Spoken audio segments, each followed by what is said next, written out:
Good morning, friends. Myself, Mr. Prashant G. Mahajan. So today we are going to start new topic, that is corrosion science. So what is corrosion?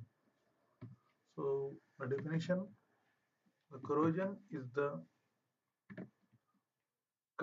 is defined as the destruction or gradual loss or disintegration or deterioration of the metal by chemical or electrochemical attack of the environment, starting at the metal surface.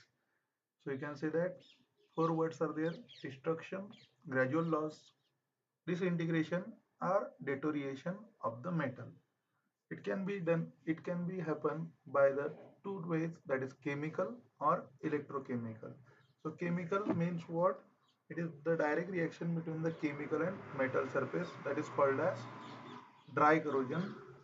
And second is electrochemical corrosion, means weight corrosion. There is electrolyte present, anode is present, cathode is there. At anode, oxidation occurs.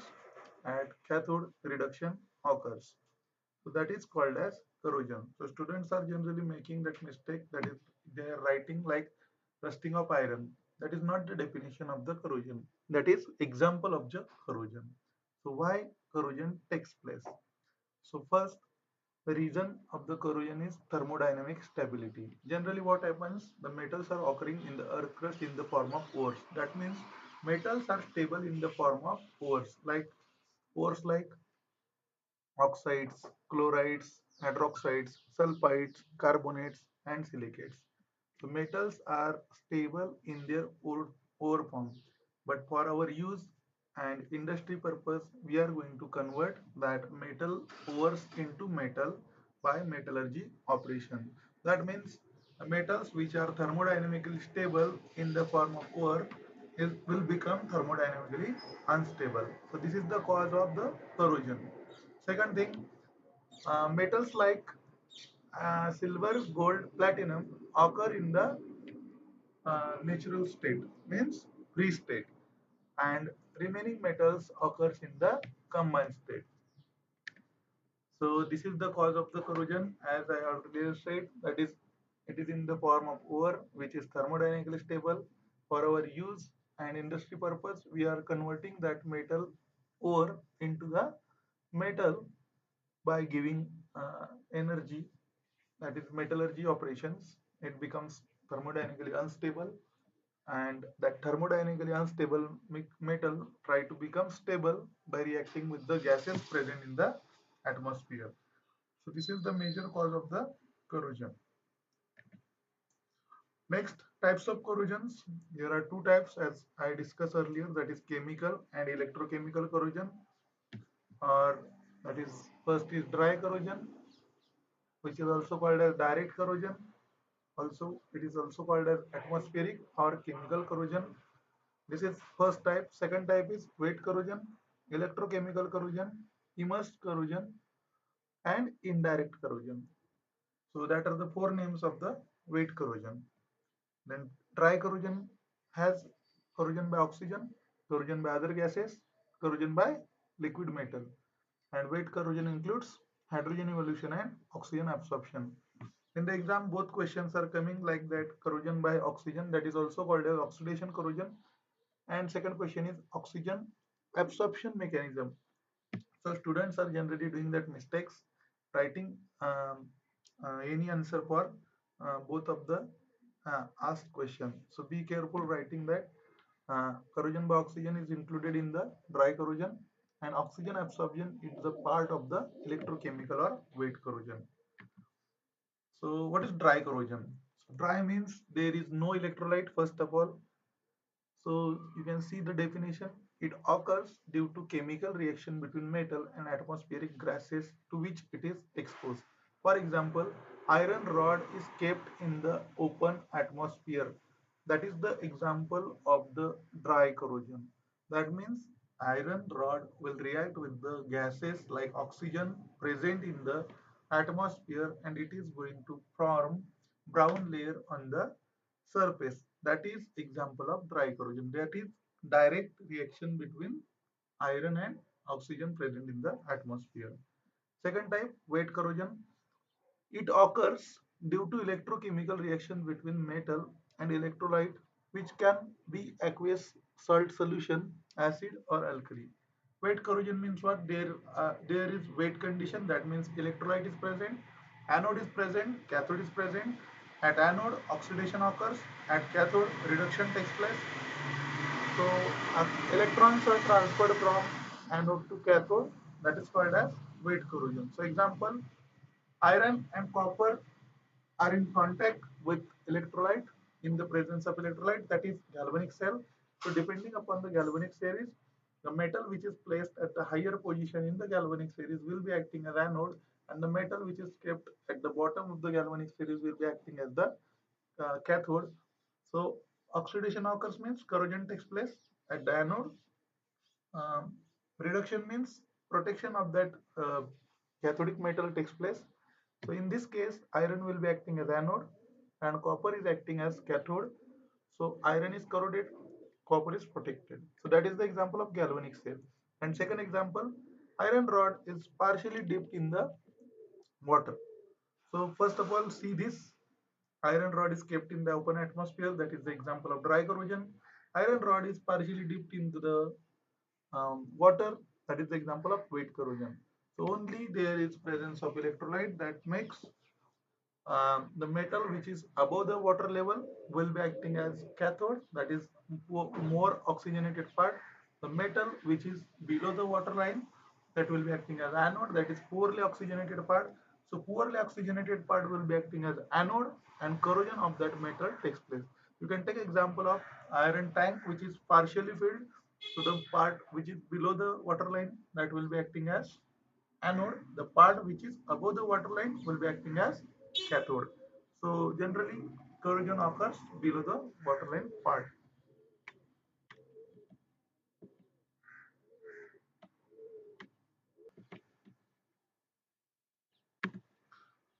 So first type of the dry corrosion, that is corrosion by oxygen, or it is also called as oxidation corrosion.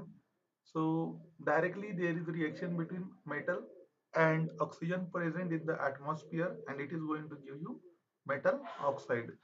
So general reaction of metal and metal with oxygen, that is also called as chemi-absorption of oxygen on the surface of the metal, to be shown by the flow chart diagram. So you can see the reaction. Metal, two metal will give you 2 Mn plus 2 N electron, that is oxidation. So that is loss of electron, and oxygen gain that electron to form O2 minus, and net reaction is 2M plus N by 2 O2 giving M2ON, that is metal oxide. So different depending upon the metal valency, different types of metal oxides are going to form. So these are the steps which are occurring during the oxidation corrosion. First, adsorption of the oxygen on the metal surface.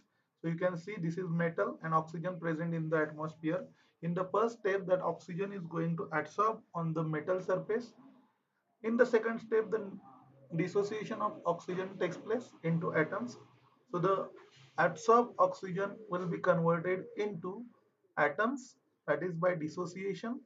Then loss of electron by metal atom forming metal ions, and that electrons are gained by the oxygen to form oxide ions. So you can see here the metal loses electrons and oxygen gains that electrons, and last, as positive charge and negative charge are developed, that will going to be combined. That is union of the ions to give metal oxide. So I am repeating: first, adsorption of oxygen; second, dissociation of oxygen; third, oxidation of the metal, reduction of the oxygen; fourth, union of the ions to give metal oxide. Next is types of oxide films that are formed. So depending upon the type of metal or different types of metal, there are going to be formed four types of oxide films. That means first is porous oxide films. That means there are pores present in the oxide film form. So that is called as porous oxide film. So pores are present, then that is non-protective for the metal. So generally, which type of metals are going to form porous oxide film? That is first is alkaline earth metal and alkali earth metal. That means sodium, potassium, like that calcium, magnesium, Fe, it is going to form porous oxide film. Generally, the metals which are having one or two oxygen present in the last cell of the uh, last cell, that is going to form porous oxide film. So it is porous, that is volume of metal oxide formed is smaller than volume of metal consumed during the oxidation. That is called as porous or non-protective oxide film. Second is non-porous oxide film. That means no pores are present on the oxide film form. So there will be no corrosion, or it will be acting as barrier for further corrosion. So that is called as protective oxide film. So metals like aluminum, chromium, yeah, copper and zinc are going to form protective oxide film. Next is unstable oxide film. So metal like silver, gold, platinum are going to form unstable oxide film. So what is unstable oxide film?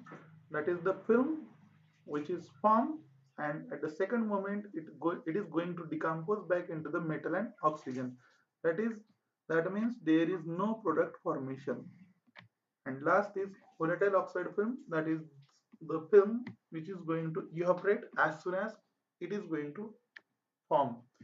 So metals like molybdenum is going to form volatile oxide film.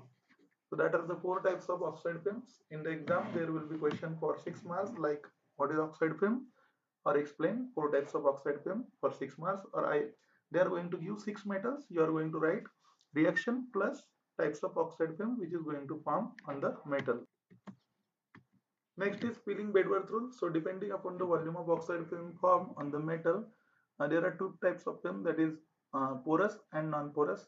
If the volume of oxide film is smaller than that of the volume of metal consumed in the metal oxide formation, then that film is called porous or non-protective. And if the metal oxide form has greater volume than that metal consumed during the corrosion, then that film is called as non-porous or protective oxide film. So you can see in this diagram, the metal oxide form, the volume of that metal oxide form is smaller. So there is non-protective porous film is formed if the volume of metal oxide form is greater than the metal consumed, then that is called as non-porous protective oxide film. So this is called as peeling Bedworth rule. So the ratio is given volume of metal oxide upon volume of the metal consumed. However, one less than PVR less than 1.45, then the metal oxide film is non-porous and protective from further corrosion by any gaseous medium. Next type of dry corrosion is liquid metal corrosion. That means the liquid metal is passing through the pipeline of the other metal. That is the example of the liquid metal corrosion. So in generally a nuclear reactor, molten sodium is carried through the pipeline. So there is contact between the molten sodium and the pipeline metal. So that is liquid metal corrosion. Second example, penetration of liquid metal into the surface of the mold during extraction process or during alloying process. That is also the example of liquid metal corrosion.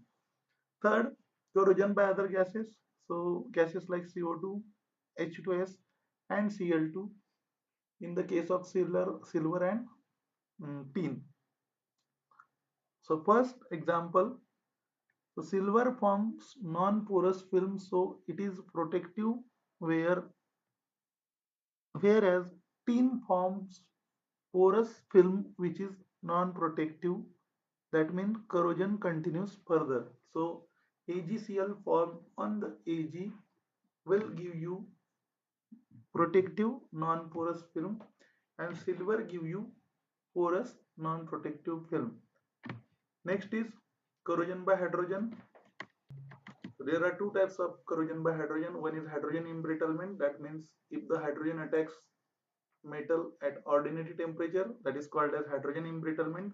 That means that Fe reacts with hydrogen sulfide present in the atmosphere, and it is going to give you FeS plus two nascent hydrogen. That two nascent hydrogens going in the surface of the metal, and it is going to combine, and it is going to create H2 gas it is going to form H2 gas that will create the pressure, and in that way it is going to embrittle the metal. So the hydrogen is present in the metal, the percentage of the hydrogen is increases, and it affects the strength and ductility of the metal. So at ordinary temperature, hydrogen embrittlement takes place.